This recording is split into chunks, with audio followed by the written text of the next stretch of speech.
పేరు Vemula Maraiah, BRTU auto union రాష్ట్ర అధ్యక్షుడిగా మాట్లాడుతున్నా. ఈ రాష్ట్ర ప్రభుత్వం అధికారంలో రాని కోసం అనేక రకాల వర్గాల ప్రజల్ని మోసం చేసినట్టుగానే ఆటో కార్మికులను ఒక్క అడుగు ముందుకేసి మరింత మోసం చేసిందని చెప్పి ఈ సందర్భంగా తెలియజేస్తున్నా. మీరు గద్దెనెక్కని కోసం కాంగ్రెస్ పార్టీ ఆనాటి పిసిసి ప్రెసిడెంట్ రేవంత్ రెడ్డి గారు 12,000 రూపాయలు ఇస్తా ఆటో కార్మికులకు అన్నాడు. సంక్షేమ బోర్డు ఏర్పాటు చేస్తా అన్నాడు. గత ప్రభుత్వంలో 5 లక్షల ప్రమాద బీమా ఉంటే మమ్మల్ని గెలిపించి మమ్మల్ని అధికారంలోకి ఎక్కిస్తే 10 లక్షల రూపాయలు చేస్తాను మాట ఇచ్చిండు. అదేవిధంగా ఆటో కార్మికులకు ఉన్నటువంటి అనేక సమస్యలు మా ప్రభుత్వంలో మేము పరిష్కరిస్తామని చెప్పి మాది ప్రజాపాలన అని చెప్పి ఈరోజు గద్దెనెక్కి మేము వచ్చిన కొత్తల్ని అనేక రూపాల్లో కార్యక్రమాలు చేస్తే మాకు 2 నెలల టైం అని చెప్పి రవాణా శాఖ మంత్రి ఇంటికి పిలిపించి చెప్పడం జరిగింది.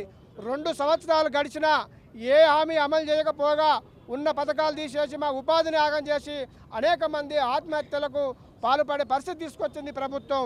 ఈరోజు చూసుకోండి, రాష్ట్ర వ్యాప్తంగా ఉన్నటువంటి ఆటో డ్రైవర్లు అందరూ ఇలా పోలీస్ స్టేషన్లు ఉన్నారు. ఎక్కడ ప్రజాపాలన ఉందో రేవంత్ రెడ్డి గారు చెప్పాలి, ముఖ్యమంత్రి గారు. చలో అసెంబ్లీ అంటే మేము ఏం చేస్తాం? అసెంబ్లీకి ఏమైనా నుప్పు పెట్టి వస్తామా? అసెంబ్లీ ఏమైనా కూలగొట్టి వస్తామా? అందరూ చేసినట్టుగానే మేము కార్యక్రమం తీసుకున్నాం.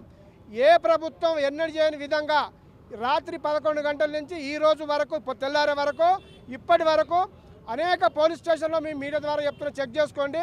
ప్రతి పోలీస్ స్టేషన్లో 33 జిల్లాల్లో ఆటో డ్రైవర్లే ఉన్నారు. ఈరోజు ఇది ప్రజాపాలన ఎట్లయితుంది? ఇది దుర్మార్గమైన పాలన అని చెప్పి ఈ సందర్భంగా నేను తెలియజేస్తున్నా.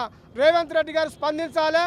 మా హక్కులను మీరు ఇచ్చిన హామీలు అడుగుతున్నాం, మేము దొంగ హామీలు అడుగుతలేం, దొంగ మాటలు అడుగుతలేం. నీ లెక్క నువ్వు ఇచ్చిన హామీలే మమ్మల్ని రోడ్ పాలు చేసినావు. మమ్మల్ని కాపాడాలని చెప్పి మాకు ఇచ్చిన హామీలు అమలు చేయమని చెప్పి అడిగితే మా మీద కేసులు పెట్టి మీరు పోలీస్ స్టేషన్లో జైల్లో పెడతారు కదా. మేము రాబోయే కాలంలో మరిన్ని చేస్తాం. ఈరోజు చెప్పి చేసి ఇట్లా చేసారు కదా, చెప్పకుండా చేసి చూస్తాం. మమ్మల్ని ఎట్లా అడ్డుకుంటాం చేస్తాం. ఈ రాష్ట్రంలో అటువంటి 6-7 లక్షల మంది కార్మికులు ఆటో కార్మికులు ఏకమవుతాం. నీ ఇల్లును కూడా ముట్టడిస్తామని చెప్పి ఈ సందర్భంగా నేను తెలియజేస్తున్నా.